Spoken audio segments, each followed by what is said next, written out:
Okay guys, welcome back to 43 Outdoors. My name is Josh. Today I have a 300 blackout video for you featuring the Barnes Tac-TX 120 grain bullets for 308 caliber. Be using these in the 300 blackout. KFW did a video, it's probably been about a year ago, on some 300 blackout expansion of bullets, and he featured these, and I was impressed how they shot and turned out, so I picked some up. These are kind of expensive bullets. Typically they run $40 a box, and a box has 50 in it, not 100, so they're quite high.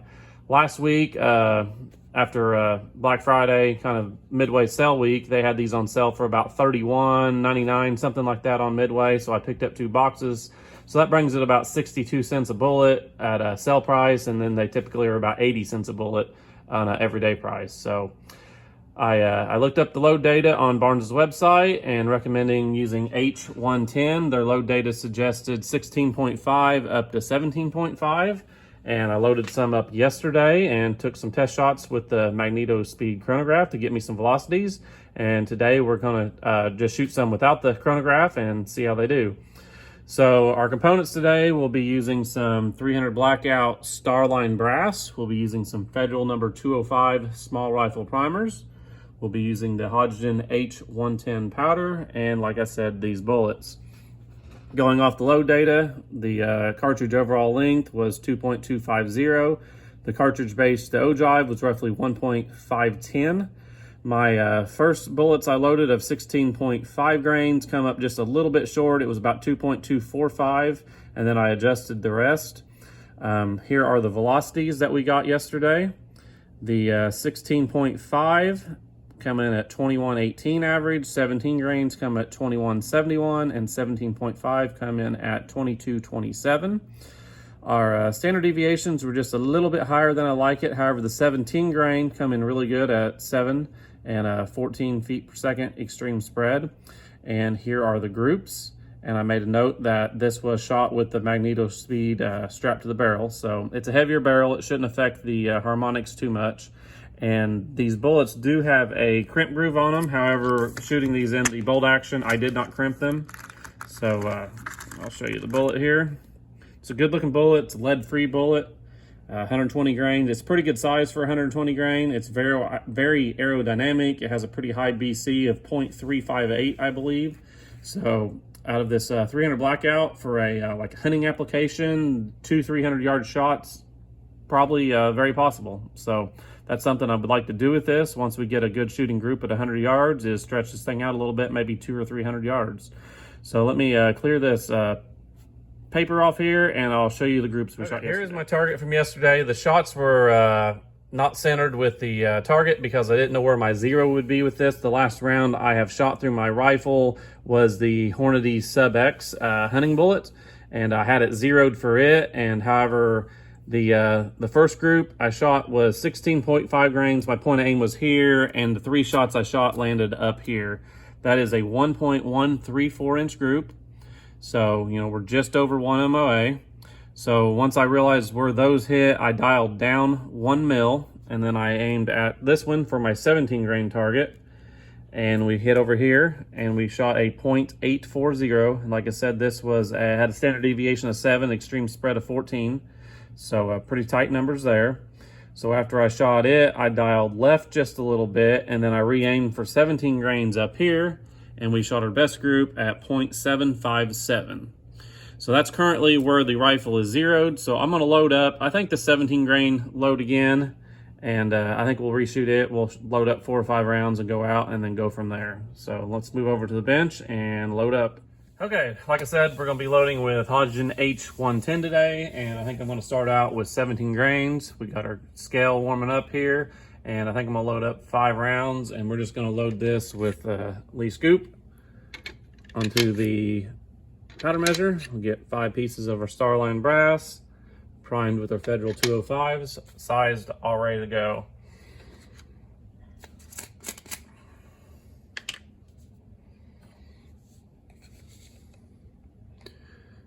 So we'll get us a decent scoop here, and we'll just trickle some out of the scoop till we get to 17 grains.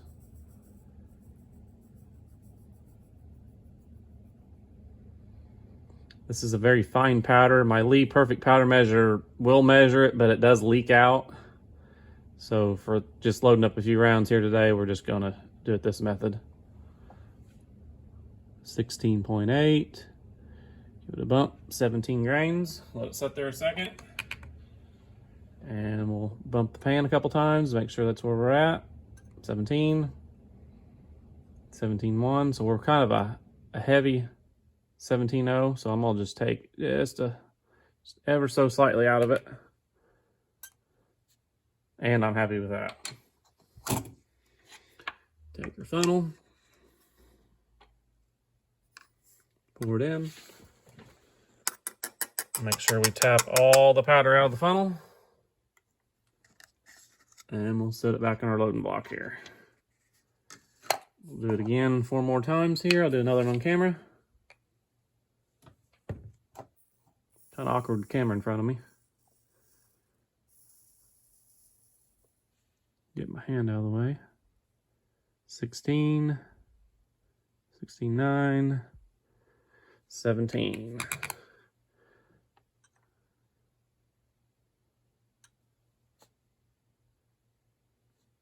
Just ever so slightly wanting to go 17.1. We'll bump out just a little bit like we did.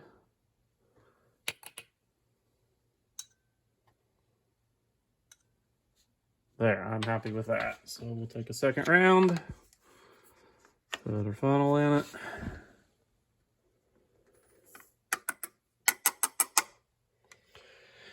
I'm gonna load the other 3 off camera and I'll come back when we're seating our bullets.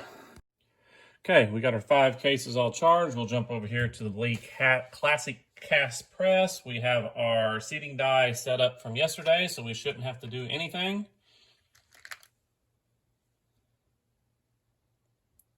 Start our bullet, we'll seat it about halfway, we'll rotate it a little bit, and seat it the rest of the way. The top of the case mouth should be pretty much right in line with the top of that cantilever. So we'll take our calipers here,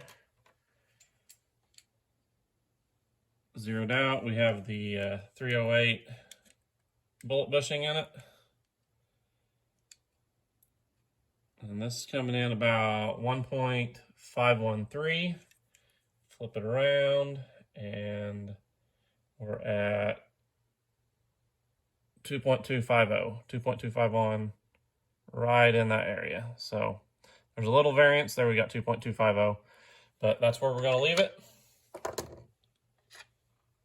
ahead and seat the other 4. I've noticed about 3 thousandths or so variance in these, which is pretty close.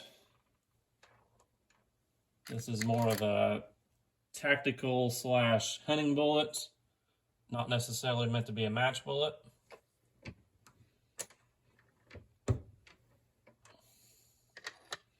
The seating stem doesn't seem to be distorting the tip any. I've been careful with that. Sometimes them really pointy bullets will bury up in that seating stem and you can round them off or even bend them a little bit.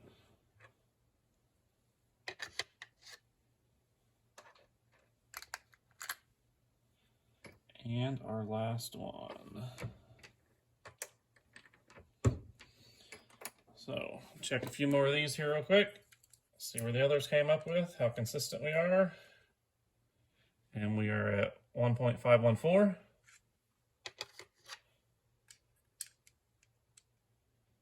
1.513,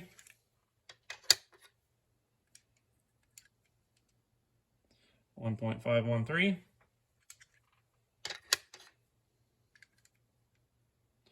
1.513, and what was our first 1.15?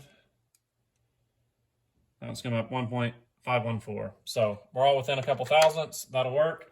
Let me get a target hung up at 100 yards, and we'll go out to the range. The other day I was listening to Preacher's podcast, The Backwood Baptist, and he said, you know, how do you determine if you're a Backwood Baptist? And he said, if your deck or patio doubles as a hunting blind. Yep, I believe I'm Backwood Baptist. Okay, we are all set up on the range. We have the Savage Axis 2 chambered in 300 Blackout. The difference between the Axis and the Axis 2 is the Accu-Trigger. We have a 16 and an 1/8 inch heavy barrel. We have the primary arms 4 to 14 by 44 scope, and we'll be shooting here at 100 yards. I'll give you a view through the spotting scope, so let me get the camera on it and spin around, and we'll center 5 range at 100 yards. Okay, I think I got everything focused. We'll be shooting at the top left target. That is a 2-inch circle with about a 1/2 to 3/4 inch sticker in the middle.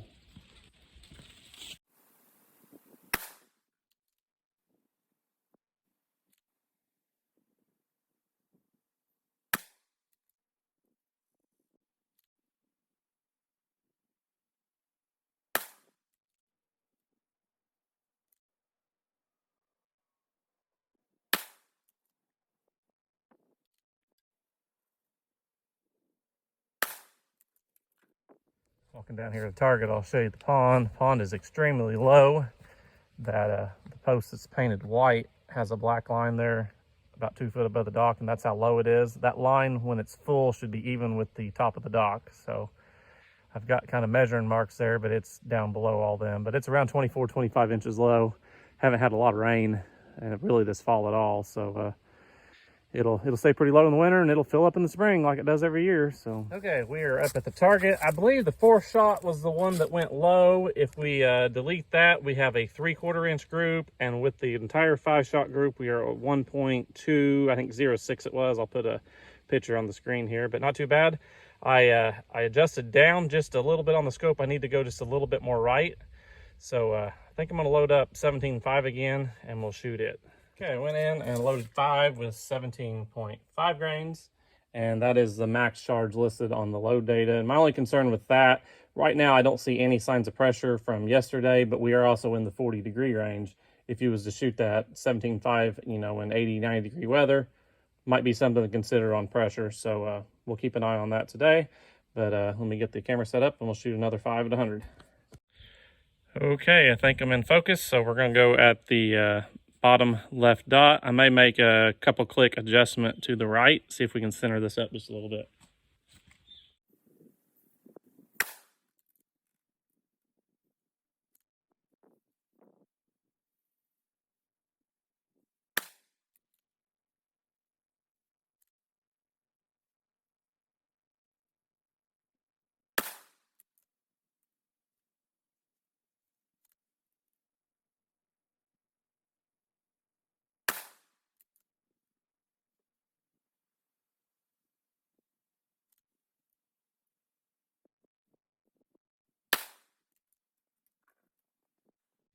Okay, before we go down range, I'm going to give you a view of the brass. This row here is 17.5, and that is 17 grains. The 17 grains edges are still plenty round. Don't see any issues there. And the 17.5, we're starting to get pretty flat. I don't see a pressure issue there, but like I said, in a warmer environment, 90-degree weather, might be pushing it with that load. So let's go down range, take a look at the group, and wrap the video up. All right, we are here at the target. I just measured it out at a 1.113. So we're just right at that 1 MOA mark, and pretty consistent results between 17 and 17.5 grains. So I'm gonna take the paper in and wrap the video up. Okay, we are in. I have today's target and yesterday's target. So our 17 grain group was right here, 1.206, and you can see we have some vertical dispersion here, and here is our 17 grain group yesterday, and kind of similar, just more shots today. Our 17.5 has more of a horizontal type group, and we seen that yesterday as well right here. So going forward with this is a more hunting application type bullet. So we're looking for, you know, a vital size group, you know, at maybe a little bit longer range. So we're staying right around that 1 MOA range. So at 100, that's around an inch, 200, 2 inches, 300, 3 inches. If we can shoot a 3-inch group at 300 with this bullet, I would be impressed and amazed and happy with it. So I think I got a location located where we can maybe stretch these out to 200 or 300 yards pretty close to the house here. So we'll just have to wait for a good day we can do it, move some steel out there, and see how this round does. So it's going to wrap up today's video. Hope you enjoyed it. We'll catch you next time.